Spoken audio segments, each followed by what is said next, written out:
دا غیر ختمی نتیجې تر مخه د خیبر پښتونخوا اسمبلی پی کې 22 باجوړ ولس په خلقه پرون په 11 جولای تر سره شوي ضمني انتخابات د عوامي نشتلګون امیدوار نثارباز ګټلې دي. د نتیجې تر مخه محمد نثارباز 11,900 شپږ ووټونه اخیستي. په دویم نمبر پسې آزاد امیدوار نجیب الله خان 10,602 ووټونه ترلاسه کړي او په دریم نمبر پسې د جماعت اسلامي عبید خان 10,593 ووټونه اخیستي دي. په خیبر پښتونخوا کې د واکمنه ګوند تحریک انصاف حمایت یافته د سنی اتحاد کونسل راحت الله په 4 نمبر راغلي 1,100 ووټونه ترلاسه کړي دي. د عوامي نشنل ګوند د خیبر پښتونخوا مشر میا افتخار حسین او نور مشران باجوړ ته رسیدلي او میا افتخار حسین د ګوند په پلویانو غږ کړي چې د ګیلمن وزیر د مړینې او په رستو کې د اډمډولې د پیل عمل دي خوشاله په سادګۍ سره ونمانځل شي. په یاد خلقه د 8 فروری عام انتخاباتو کې د امیدوار ریحانزیب د وجنې لامل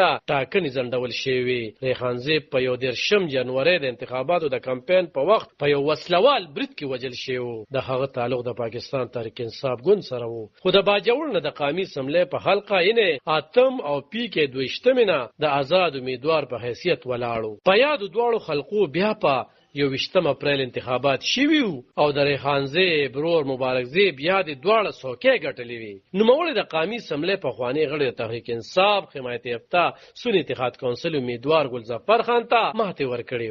هغه بیا د قومي سملې څوکۍ اخیستې او د صوبایي سملې څوکۍ پرېښودې وه. علب خان شیرپو دلبار نیوز 400